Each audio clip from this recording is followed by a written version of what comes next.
তুমি এখানে? আমি তুমি যে বাজারে যার নাম নিয়ে উধাও হয়ে গেলে দেখতে আসলাম কোন বাজারে গেলে। ভাইজান, এটা কেডা?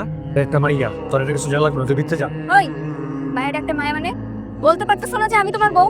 এটা কি কইলো? আপনি কাকারে না করে বিয়ে করছেন? আজকে দেখেন আপনার কি করে, আর 3 মাস সব আলাদা করে দিব।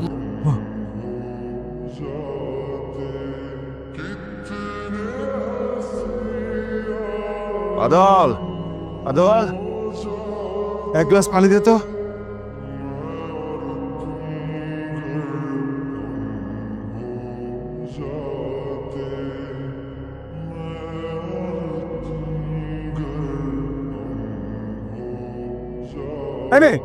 কে তুমি? এই কি কি করছো? আবার পায়ে হাত দিয়ে সালাম করছো, করো নাকি? কিন্তু আমি আপনার ছেলের বন্ধু বাবা, বাবা আমার বন্ধু।